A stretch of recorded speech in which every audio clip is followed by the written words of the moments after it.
তফসিল হোপফুলি আমরা যেটা আশা করছি দ্বিতীয় সপ্তাহে হবে ডিসেম্বরে। আমরা এই যে গণভোট নিয়ে প্রচারণা এখনো ওইভাবে শুরু করি নাই তো। একটা সরকার এবং ইলেকশন কমিশন মিলে ব্যাপক প্রচারণা চালাবে এই গণভোট নিয়ে। গণভোটের যে বিষয়গুলো এটা আমাদের একটা প্রচারণার বিশাল অংশ জুড়ে থাকবে।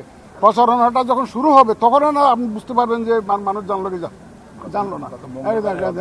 মাত্র অধ্যাদেশটা হলো গত মঙ্গলবার দিন, অধ্যাদেশটা হলো, আইনটা হলো। আইন হওয়া মানে হচ্ছে ইলেকশন কমিশনকে অথরাইজ করা টু কন্ডাক্ট দি রেফারেন্ডাম। এই যে অথরাইজ হওয়ার পরেই তো আমরা কাজ শুরু করেছি সিরিয়াসলি। আদারওয়াইজ আমি তো আইন দ্বারা যদি অথরাইজ না হই আমি তো কাজ করতে পারি না। আমার তো আইন দিয়ে শাসনতন্ত্র দিয়ে চলতে হয়। সুতরাং আমরা এখন তথ্য মন্ত্রণালয়কে দায়িত্ব দেওয়া হয়েছে, এই যে কালচারাল মিনিস্ট্রিকে দায়িত্ব দেওয়া হয়েছে প্রচারণা চালানোর জন্য। আমরাও আছি সাথে, আমরা সাথে মিলে এই প্রচারণাটা ব্যাপক প্রচারণা করবো। আর একটা শুনেন, আপনাদেরও তো একটা দায়িত্ব আছে, আপনারাও এই দেশের নাগরিক, আমরা আপনাদেরকে মূল্যায়ন করি। আমাদের সবার কিন্তু যৌথ দায়িত্ব প্রচারণাটা, যেহেতু আপনারা you are the members of the media, you have a responsibility to publicize this referendum, the issues of in the referendum. এটা আপনাদেরও দায়িত্ব আছে যে রেফারেন্ডামে কী কী বিষয়গুলো আসছে আপনারা ওটা প্রচার করবেন।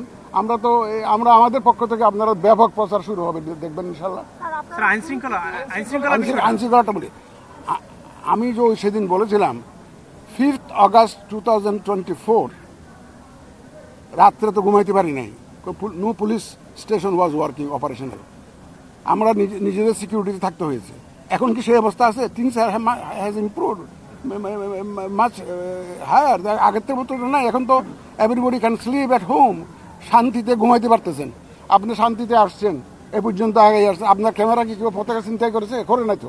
ল অ্যান্ড অর্ডার সিচুয়েশন তো ইমপ্রুভ করে গেছে, অনেক ইমপ্রুভ করেছে। এবং আমরা তো continuously we are coordinating with the law enforcement agencies. আপনারা দেখতেছেন, আপনারা কভার করেছেন। আমরা বিভিন্ন ল এনফোর্সমেন্ট ডিপার্টমেন্টের সাথে খুব ক্লোজলি কাজ করছি।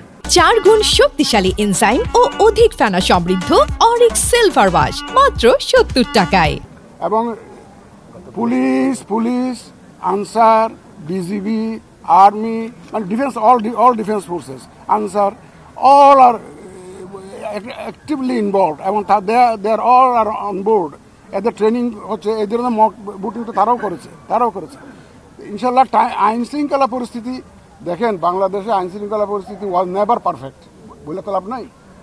চুরি ছিনতাই মারামারি এগুলো কি আগে ছিল না? আগেও তো ছিল, সবসময় তো ছিল। বাট এগুলো হবে যে বিচ্ছিন্ন ঘটনা। But overall environment for polling, এটা আমরা ইনশিওর করবো ইনশাল্লাহ। Will ensure the environment for polling, সেটা আমরা করবো। এবং দেখবেন you will see with the passage of time situation will improve much. অনেকগুলো ভোটারের সঙ্গে কথা বলছি, তো তার ভিতরে কিছু ভোটার বলছে যে আমি গণভোটের প্রশ্নে যে 4টা অপশান আছে, 4টা প্রশ্ন আছে, আমার 2টা প্রশ্ন হয়তো পছন্দের, 2টা পছন্দনীয় না। সেক্ষেত্রে আমি আসলে ভোটটা কোন দিকে দেবো? হ্যাঁ না, আমি তো 2টা পছন্দ।